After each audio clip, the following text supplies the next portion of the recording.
बिस्मिल्लाहिर्रहमानिर्रहीम। अस्सलाम वालेकुम। आप लोग का असाइनमेंट मुझे मिला, बहुत ही ज़्यादा अच्छा लगा दिल को कि सबने बहुत अच्छी ट्राई की और अल्हम्दुलिल्लाह सबको समझ में आ रहा है। अच्छा, तो ये जो क्लास है ये 3-4 हिस्सों में मैं थोड़ा थोड़ा करके पढ़ाऊँगा, क्योंकि ये सबसे मुश्किल टॉपिक है जो कि मैंने सबसे आखिर में रखा है। ठीक है, और ये मोस्ट प्रोबेबली हमारा आखिरी टॉपिक भी हो सकता है। ठीक है, अभी कुछ कंफर्म नहीं है। अगर ये आपका कोर्स लंबा चला तो फिर एक आध टॉपिक शायद मैं और इंक्लूड करूं, लेकिन पिछला बैच जो गुजरा था वो उसका टॉपिक यहीं तक था। थोड़ा सा मुश्किल है, इसमें बहुत सारी चीज़ें मैं बहुत बहुत इत्मीनान से पढ़ाऊँगा। हर वीक थोड़ा सा ही जो ना आपको इसमें समझाऊँगा ताकि आप लोगों की बेस बनती जाए। ठीक है, अब मेरा नहीं ख्याल कि मैं अब आपको असाइनमेंट दूंगा कोई नया, अगर दे दिया तो दे दिया, लेकिन अब जितना देना था आप लोगों को असाइनमेंट्स में तंग करना था वो अब हो गया। अब रमज़ान जब शुरू हो जाएंगे तो मैं नहीं चाहता कि कोई खामखाई में मुझे रोज़े में बुरा भला कह रहा हो कि सर को देखो ये कोरोना अलग आया हुआ है और ये चाह रहे हैं कि जना हम परेशान और हो जाएं। चलो, सबसे पहले ये देखते हैं कि ये टॉपिक है क्या। देखो, हमने रिसोर्स भी पढ़ ली, हमने टाइम को भी देख लिया। ठीक है, अब जो सबसे बड़ा फैक्टर है ना प्रोजेक्ट मैनेजमेंट में, और साथ साथ अगर आप इसको कह दो प्रोजेक्ट अप्रेजल की डेवलपमेंट में, वो कॉस्ट है। आपने याद है ना पहले सी फैक्ट्स पढ़े थे, उसमें कॉस्ट भी थी, तो उसकी मैनेजमेंट किस तरह करेंगे ये थोड़ा सा हमें ना देखना है। ठीक है, 2-3 इसके टूल्स हैं, ट्रिक्स हैं कि जिस तरह आप कॉस्ट को मैनेज कर सकते हैं। तो बड़ा देख के पढ़ना, ये मुश्किल टॉपिक है। मेरा भी इतना इसमें ना कमांड हासिल नहीं है, क्योंकि मेरी कॉस्ट रिलेटेड मेरी ना कम रही है, लेकिन बहरहाल मैं कोशिश करूँगा कि आप लोगों को अच्छा समझाऊँ। थोड़ा थोड़ा सा ही समझाने की कोशिश करूँगा ताकि आप लोगों को अच्छी तरह समझाए। थोड़ा सा मुश्किल है ये, जो अकाउंट्स में पढ़ते हैं ना वो जो ना उससे ज़्यादा आसानी से समझ सकते हैं। जिन्होंने नहीं पढ़ा तो फिर भी थोड़ा सा आप समझ जाएंगे। ठीक है, तो स्टार्ट करते हैं। मैं ये छोटे छोटे से लेक्चर ही आपको दूंगा हर वीक के लिए, बस इतना ही देखना और जो है ना ज़रूर देख लेना। भाई नहीं देखोगे तो एग्ज़ाम में इससे भी एक सवाल आएगा, फिर फंसोगे। थ्योरी से भी आएगा, इसका न्यूमेरिकल भी आएगा, इसका एक जो ना क्या कहते हैं इसे सब्जेक्टिव टाइप का भी आएगा, छोटा सा एक कुछ शॉर्ट क्वेश्चन भी होगा। तो 4-4 पार्ट कर किस तरह से आएंगे, तो थोड़ा सा ऐसा ना हो कि तुम लोग रह जाओ। ठीक है, अच्छा जी, सबसे पहले देखो क्या कह रहा है, what is cost and cost management. Cost किसे कहते हैं और कॉस्ट मैनेजमेंट किसे कहते हैं, ये थोड़ा सा हमें अब देखना है। देखो यहाँ पर ही क्या कह रहा है कि cost is a resource sacrifice. और भाई ये क्या बोल दिया इसने, रिसोर्स सेक्रीफाइस।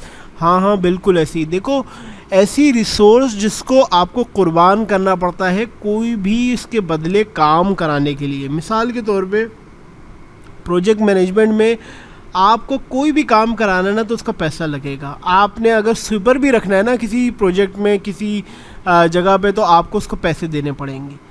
तो ये एक बड़ा मसला है कि भाई कॉस्ट को एक जो बजट दिया है, अगर आपके घर वालों ने आपको दिए हैं 1000 रुपये के जाओ जाके इसका राशन लेकर आओ, तो आपने बड़ा ही देख के खर्च करना है कि भाई ये इस तरह से भी मेरे पास ये जो काम की चीज़ें वो पहले आ जाएं, फिर बचे, फिर आखिर में चिल्लड़ जो बचे उससे आपको टॉफ़ी शॉफ़ी ले लें। ऐसा नहीं सारी टॉफ़ियाँ ले लें और फिर तो ये थोड़ा सा ना आपको कॉस्ट मैनेजमेंट में देखना पड़ता है। ठीक है, अच्छा देखो क्या है, cost are usually measured in monetary units like dollars. जाहिर सी बात है, या रुपीज़। देखो इंटरनेशनल मार्केट की बात करें ना, जब कोई बड़े लेवल की बात करते हैं सब ना डॉलर्स में बात होती है। ठीक है, और पाकिस्तान में बात करें तो ऑफकोर्स रुपीज़ में। तो कोई ना कोई एक यूनिट होता है जिसको मॉनेटरी यूनिट कहते हैं, कि हम कोई भी लेन देन करेंगे तो उसका एक यूनिट होगा। बाद में अक्सर ये भी होता है कि डॉलर्स को कन्वर्ट कर देते हैं रुपीज़ में, रुपीज़ को कन्वर्ट करते हैं डॉलर में। तो हमें ये चीज़ थोड़ी सी देखनी होगी। ठीक है, आगे चलते हैं। देखो क्या है, project cost management include the processes required to insure that project is completed within a approve budget.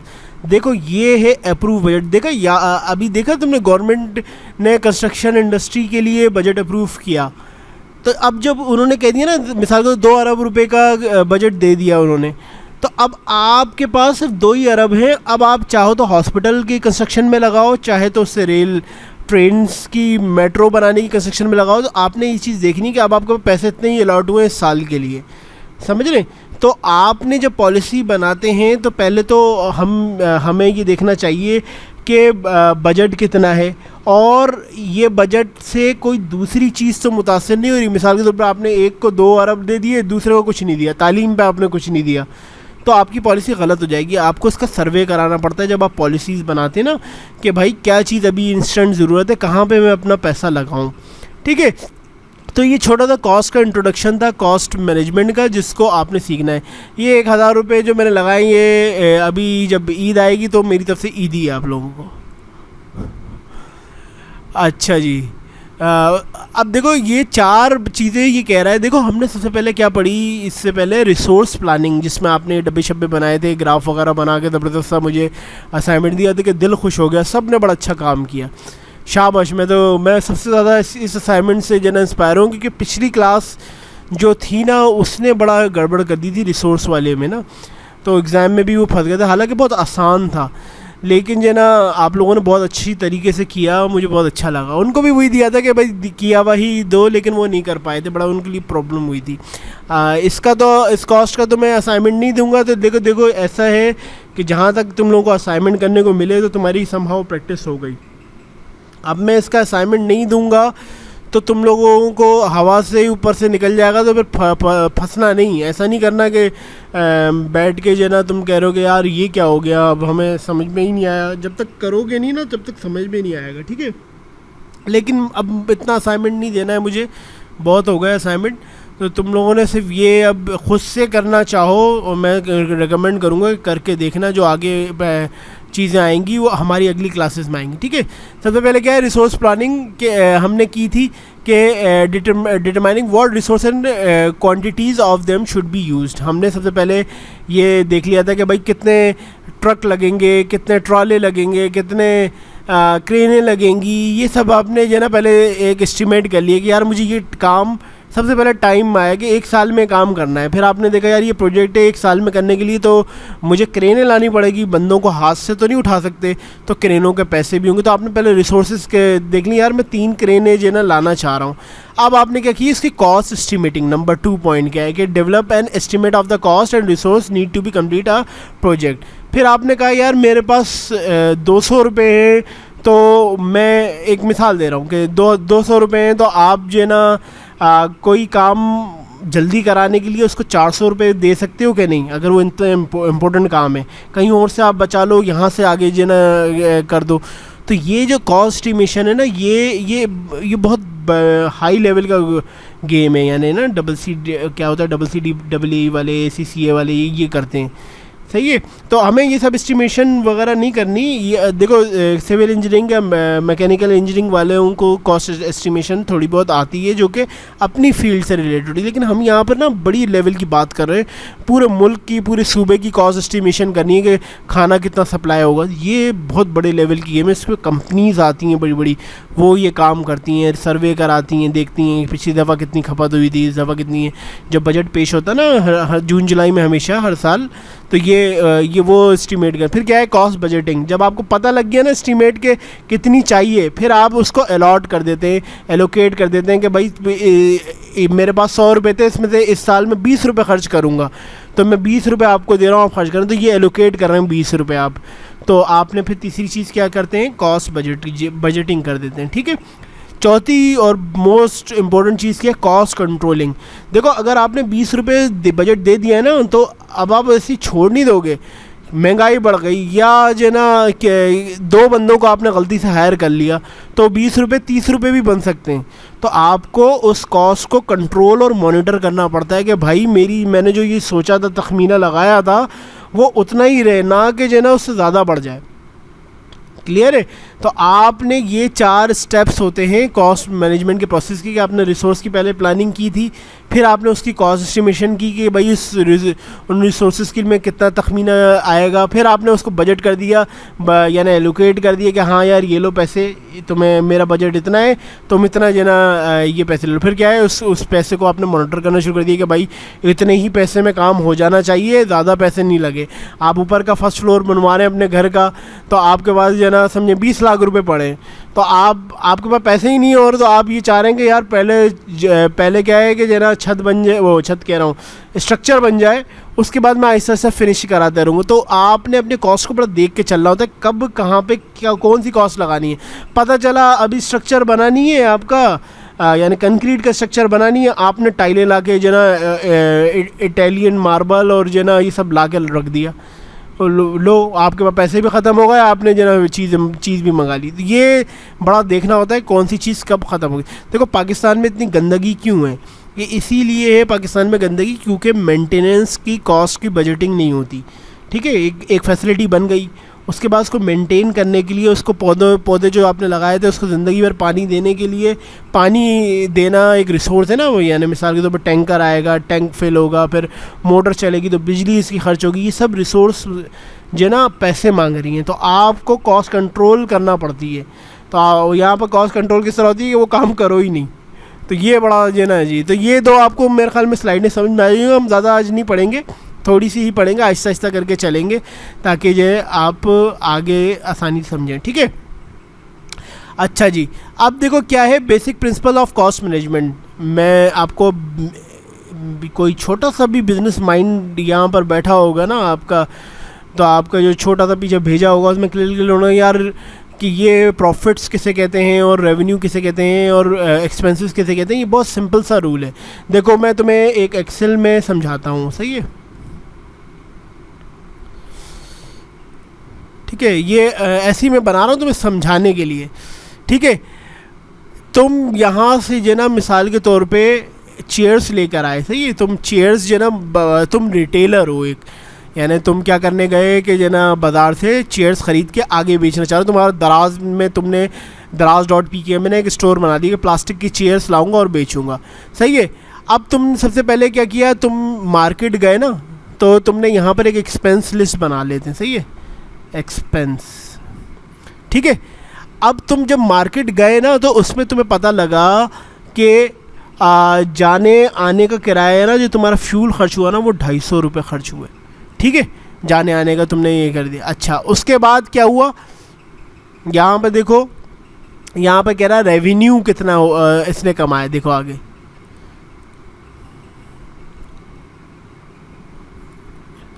ठीक है, और फिर कितना हुआ प्रॉफिट।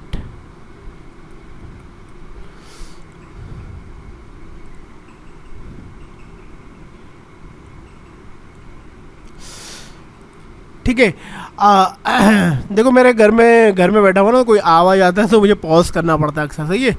अच्छा, देखो यहाँ पर अब मैं एक और चीज़ आपको बताता हूँ कि एक्सपेंस आपको 250 रुपये लगा। अब आपको चेयर कितने की वहाँ से मिली, सही है। तो यार स्पेलिंग को क्या हो गया, चेयर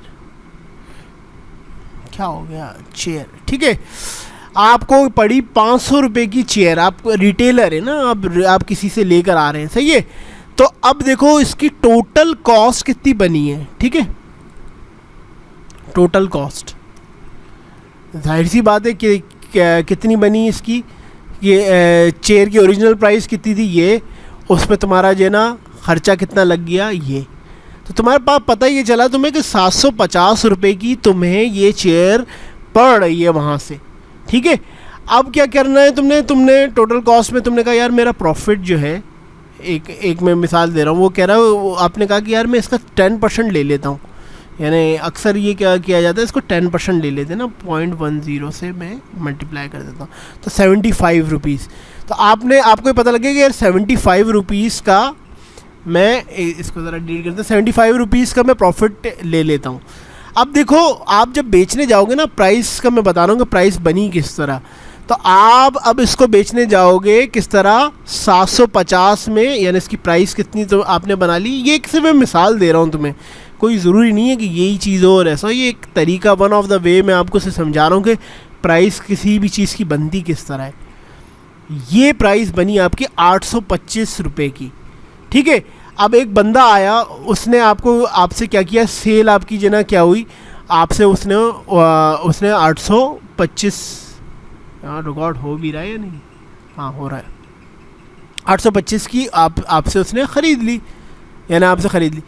अब मुझे ये बताओ कि तुम्हें प्रॉफिट एक्चुअल में कितना हुआ है। ये तुमने ज़रा देखना है कि जना तुम्हें पता चले कि जना कितना। अगर मिसाल के तौर पे मैं हटा दूँ यहाँ, तो तुम देख लोगे कि मेरा 75 है, लेकिन अगर कोई वैसे कहे कि भाई किस तरह तुम्हें हुआ प्रॉफिट, तो सिंपल क्या करोगे तुम जो तुम्हारी टोटल प्राइस थी ना, सही है, उसमें से तुम क्या करोगे, एक्सपेंस और ये माइनस कर दोगे, सही है।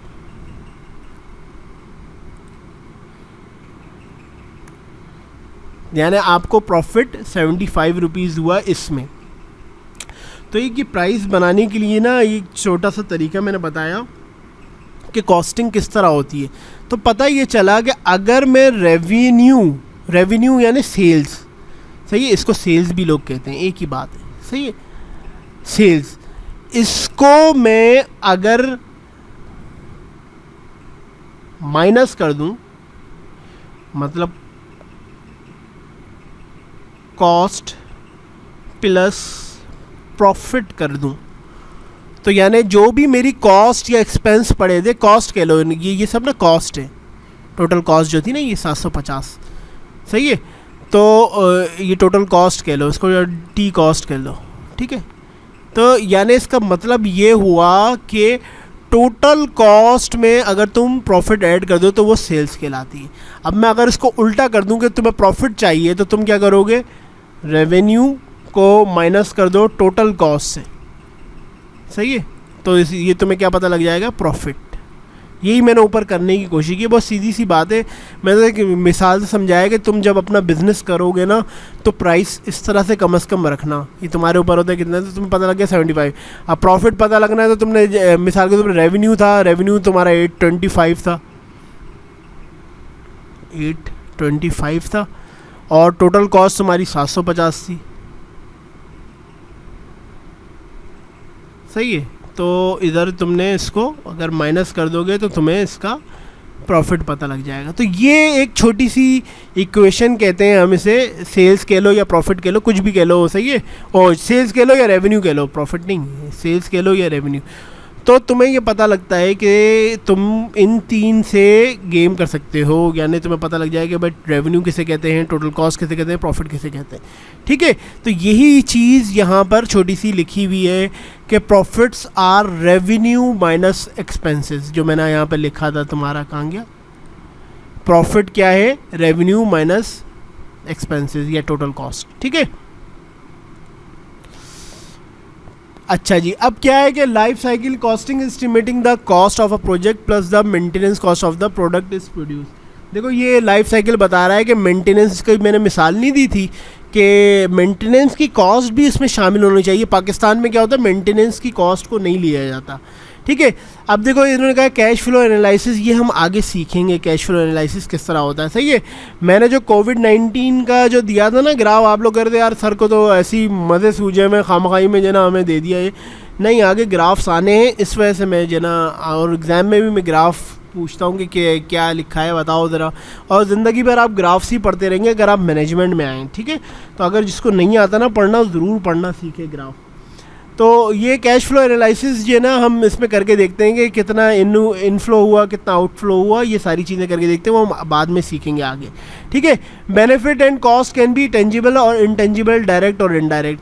देखो वही हमने कॉस्ट बेनिफिट रेशियो पढ़ा था ना, तो वो यही कह रहा था कि भाई टेंजिबल क्या होता है, फिजिकल भी हो सकता है, इनटेंजिबल क्या हुआ, आपको लॉस भी हो गया जो कि आपको दिख नहीं रहा, बहुत सारी चीज़ें ऐसी हो सकती हैं। सॉफ्टवेयर आपका चलना बंद हो गया, तो आपकी जो पूरी सब्सक्रिप्शन थी 1 साल की, वो बेकार हो गई, आपका पीसी ख़राब हो गया, सही है, आपने सॉफ्टवेयर की सब्सक्रिप्शन कराई हुई थी, तो वो आपका इंटेंजिबल लॉस हो गया, बेनिफिट जो आपने लेना था वो चले गया। तो ये आपने देखना। देखो क्या है, sunk cost should not be a criteria in project selection. देखो संक कॉस्ट क्या होती है, जब एक प्रोजेक्ट जना ख़त्म हो ही रहा है ना, तो हम क्या कहते हैं, अब ये डूब गया पैसा, तो डूब गया, तो अब हम उसको प्रोजेक्ट की सिलेक्शन में नहीं देते कि यार ये चीज़ इतना, मिसाल के तौर पे गिडानी में आपका एक समंदरी जहाज़ आया, ठीक है, समंदरी जहाज़ को उन्होंने ना बड़े पैमाने पे ख़रीद लिया। अब क्या हुआ, बाद में पता लगा कि वो जब तक कट के नहीं निकलेगा पूरा, तब तक जो है ना उसको आप मूव नहीं कर सकते, इतनी बड़ी क्रेन नहीं है।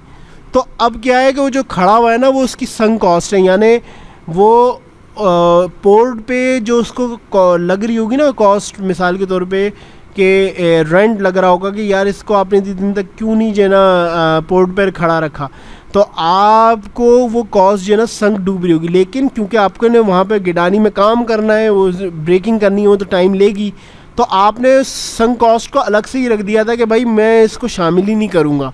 समझ रहे हैं, इस तरह के ना कॉन्ट्रैक्ट्स में रख दिए जाते हैं कि भाई हम जितने दिन भी खड़े करेंगे हम आपको जो है ना ये लोहा निकाल के देंगे, तो वहीं कंपनीज कॉन्ट्रैक्ट कर लेती। इस तरह बहुत सारी संक कॉस्ट की मिसालें आप सर्च भी कर सकते हैं, ठीक है। अच्छा, हम अर्न वैल्यू से पहले बस यहाँ तक पढ़ेंगे आज, और फिर जो है ना अल्लाह हाफिज़ करेंगे। ये क्या है, cost control. Project cost control include monitoring cost performance. जाहिर सी बात है आपने देखना है कि कॉस्ट जो है ना सही, जो आपने फैसला किया था कि एक महीने में 500 रुपये में खर्च करना चाह रहा हूँ, तो कहीं 600 रुपये तो नहीं हो गए। अगले महीने आपने कहा था 800 रुपये खर्च करना चाह रहा हूँ, कहीं 300 रुपये का अंडर बजट तो नहीं हो गया। अंडर बजट भी नहीं होना है, कोशिश करना है जो आपने प्लान किया ना उसी पे चलना है। अंडर बजट का ये मतलब है आप काम ही नहीं कर रहे, बात समझ रहे हैं, यानी आपकी कॉस्ट ही खर्च नहीं हो रही, आप काम नहीं कर रहे, आपकी प्रोग्रेस डाउन है। तो ये चीज़ आपने थोड़ी सी देखनी है। फिर क्या है, ensuring that only appropriate project changes are include in a revise cost baseline. ये रहने दो, ये कॉस्ट बेसलाइन एक अलग टॉपिक है, इतना ज़्यादा वो नहीं, ठीक है। यहाँ पर जो एक है ना earn value management is important tool for cost control, ये बड़ा इंपॉर्टेंट। देखो अर्न वैल्यू हमें आगे करनी है, वो सीखनी है, थोड़ा सा मैं आपको इस पर बताऊँगा। देखो अर्न वैल्यू में क्या होता है, आपको एक रियल वैल्यू मालूम करनी होती है, ठीक है। मैं सोच रहा हूँ कि इसको स्किप कर दूँ, लेकिन ये एग्ज़ाम में मैं देता हूँ क्योंकि ये इंपॉर्टेंट है, हाँ, ये ज़िंदगी भर आपको काम आएगा। तो हमें एक अर्न वैल्यू निकाल के दिखानी होती है कि भाई आपने असल में कितना कमाया, आपकी प्रोग्रेस कितनी है, अर्न कितना किया है आपने, सही है। ये हमें देखना होता है, ये हम अगले टॉपिक में इंशाल्लाह पढ़ेंगे। फिर ये होगा, फिर कैश फ्लो सीखेंगे। कैश फ्लो तो ये वाला तो टॉपिक बहुत आसान है, ठीक है, मैंने दिया हुआ है, बस फिर ख़त्म हो जाएगा। तो हमने अर्न वैल्यू अब अगले टॉपिक में पढ़ना है अगले हफ्ते, और उससे अगले हफ्ते हमने कैश फ्लो पढ़ना है। फिर आपका तकरीबन कोर्स ख़त्म हो जाएगा। फिर आप लोग ध्यान दो अपना प्रोजेक्ट बनाने में, ठीक है। कुछ भी करो, कहीं से भी डेटा जनरेट करो। अगर कंपनी नहीं जा पा रहे हो तो कंपनी बंद है तो किसी से जूम पे जाकर इंस्टॉल करके उससे मीटिंग अरेंज करो, व्हाट्सएप पे कॉल करो, ठीक है। उससे को कार्ड की पिक्चर भेज दें, कुछ ना कुछ यार करके दिखाओ ना। ऐसे इस तरह तो दुनिया रुक जाएगी। फिर तो तुम लोगों जब ग्रेजुएट होकर निकलोगे तो फिर जॉब ही नहीं होगी, ठीक है। तो थोड़ा सा कोई फ्रीलांसर हो तो उसके साथ कोई बैठ जाओगे, जना भाई क्या प्रोजेक्ट्स हैं तुम्हारे, तो ज़रा देखो इस चीज़ को कि कहीं से मिले तुम्हें। किसी एक ग्रुप ने भी कर लिया ना, यकीन करो मैंने तो उसको फुल मार्क्स दे देने। उसने प्रेजेंटेशन पीपीटी बना दी, पता नहीं पीपीटी प्रेजेंट हो या नहीं हो मुझे, मैं एक पोस्ट लगाऊंगा कि भाई मुझे अपनी पीपीटी सेंड करें ग्रुप्स, तो क्या पता प्रेजेंटेशन आगे ना हो, आपकी पीपीटी से मैं इतना इंस्पायर हो जाऊँगा, ये लो जी 20 मार्क पूरे, तो आपको लो, और क्या पता वही फाइनल हो, आपका एग्ज़ाम ना हो। तो ये बड़ा ज़रा देखना है, ठीक है जी। बस यहीं तक था आज का लेक्चर, और फिर हम आहिस्ता से फिर अगली दफ़ा अर्न वैल्यू सीखेंगे, और अर्न वैल्यू के बाद हम कैश फ्लो सीखेंगे। फिर आपका तकरीबन कोर्स ख़त्म हो जाएगा। फिर हम देखते हैं आगे की क्या चीज़ होती है, आगे क्या प्रॉब्लम होते हैं। रमज़ान के बाद खुलती है यूनिवर्सिटी के नहीं, अगर हमें क्लासेस दी जाती हैं, आपका थोड़ा सा 1 महीना लेट किया जाता है सेमेस्टर, तो फिर हम उसमें रिव्यू कर लेंगे अपना, सही है, कि हमने क्या पढ़ा था, क्या नहीं पढ़ा था, क्या समझ में आया, क्या नहीं समझ में आया, ठीक है। तो चलो जी, ख्याल रखना भाई अपना, अल्लाह हाफिज़।